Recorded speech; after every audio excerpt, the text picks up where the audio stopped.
This video, why there's some psychologists in Australia who are not very happy at the minute and they're arguing amongst themselves. What's that all about? Coming up. Why I'm negative about positive psychology. Back to the story, because I've got a story to tell you.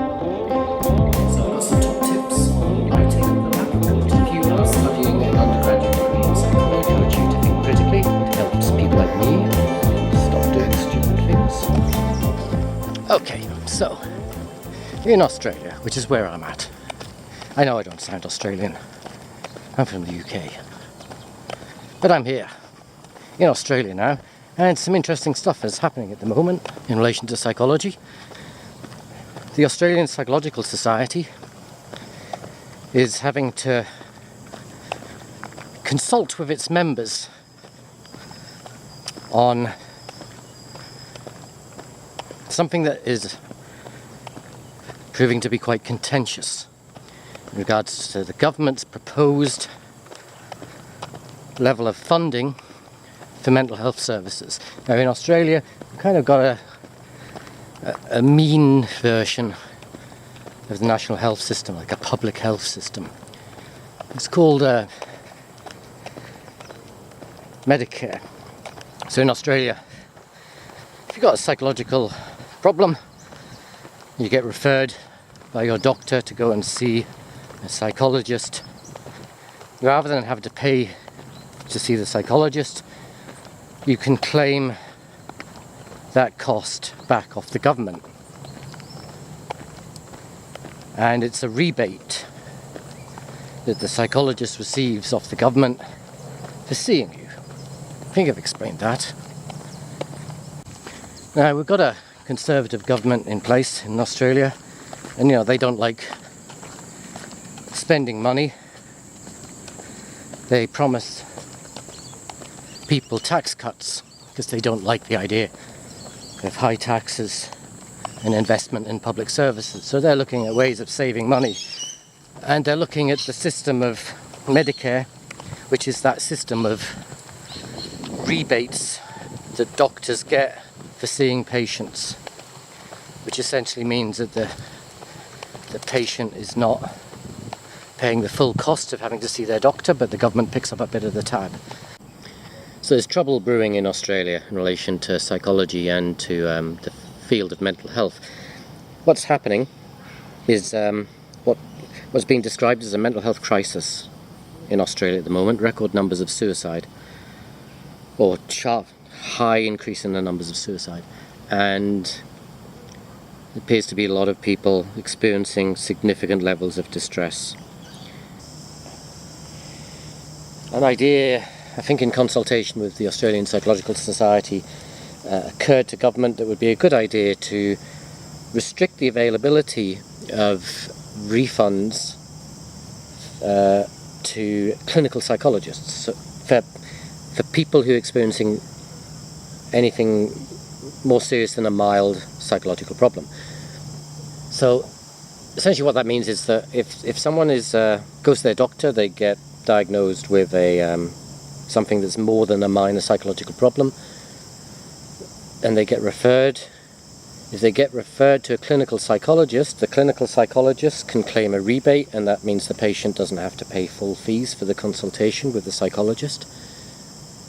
But if you're not a clinical psychologist, you don't get the rebate, which means that if that patient goes to see someone who's a different type of psychologist, then they're going to have to pay full fees unless that particular psychologist is prepared to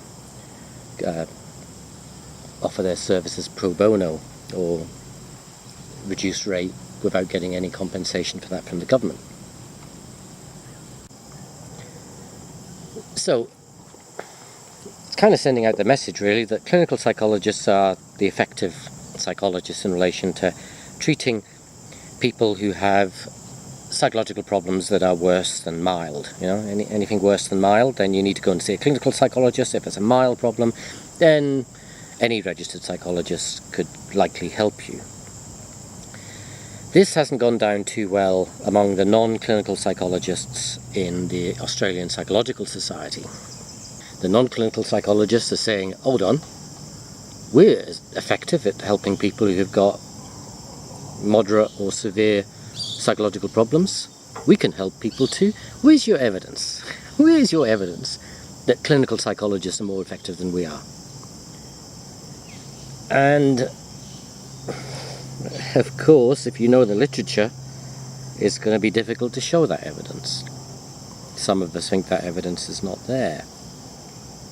At least it's not clear what evidence is going to convince the non-clinical psychologists that, yeah, they're not that effective or as effective as clinical psychologists. So apparently this is quite a fierce debate. That's how it's been reported. I don't know what that means. I don't know what a fierce debate is in a professional organisation of psychologists. I know what a fierce debate is among psychologists.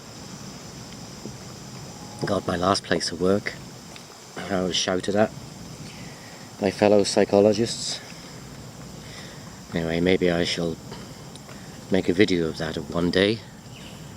It's still a little raw for me, so perhaps we won't talk about that just now. Anyway, getting back to that point. I don't know what fierce means, but I imagine it's pretty heated. And yeah, a lot of time and resources being put in by the Australian Psychological Society to try and come up with some agreement among its members about the way forward in terms of this model that the government had proposed, that only clinical psychologists would get rebates for treating people with I think moderate and severe psychological problems. It's kind of a cartoonish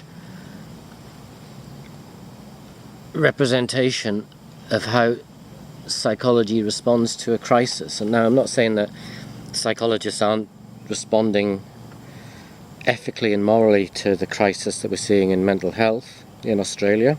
I'm sure many of them are doing as much as they possibly can, but it's not good optics, as they say, for this time of crisis, for there to be a squabble going on among psychologists about who's the most useful and effective at helping people. You'd think we would have sorted that out by now, and you would have thought that we wouldn't be having this in-house fighting going on in the face of a crisis. You know, you'd think we'd just all get together and then all help out as much as we can to address the crisis, to alleviate the suffering that people are enduring at the moment. Oh, I've just been bitten by something. Oh dear. Right, was it poisonous? We'll soon find out. I'll keep this short just in case. I'm getting bitten badly. Oh, it's a... Right, let's pause for a moment. Okay, so I may need to see maybe I need to see a psychologist about my fear of insects. So, yeah, fierce debate is going on. There's a special committee that's been organised in the Australian Psychological Society, an executive committee or something, to try and sort this out and to find a way of representing all of its members so that they can then make their recommendations to the government or whatever. Now, it's kind of the stuff of satire, or it's a bit cartoonish, you know, to represent this in this way, in that this is the response of professional psychologists to the mental health crisis in Australia. Now that's unfair, but you know, it's begged, isn't it?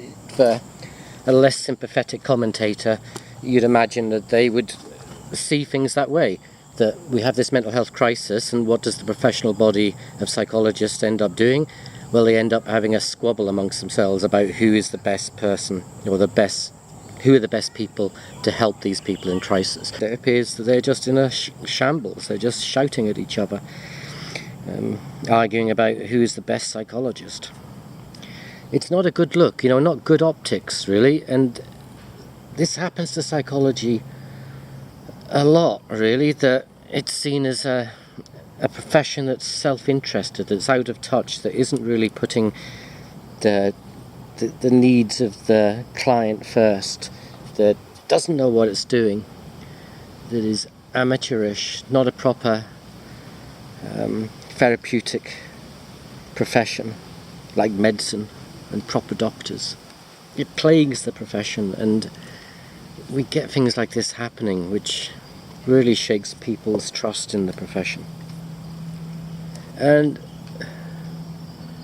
you know, what are we to do about that? I am being bitten to pieces right now. I'm going to stop this podcast. Anyway, not because of the crisis in the APS and my not wanting to address it, but my own little personal crisis with the insects of Australia. Like this. There's a big weather system came through last night and this morning. We had lots of rain. Right now it's extremely humid. I've never lived in the tropics for an extended period of time before, and completely naive in relation to things like maybe it would be a good thing to wear insect repellent after a tropical storm in the tropics, because it seems to be the time when insects are alive and well and wanting to lunch on humans. So I'm more distracted than usual. So I don't think this video is going to be usable. I'll see if I can do something in the edit. Who knows? I don't make sense at the best of times, but right now I'm probably making less sense than usual. So hopefully, if I can rescue this in the edit, you'll see it. Meantime, ta-da!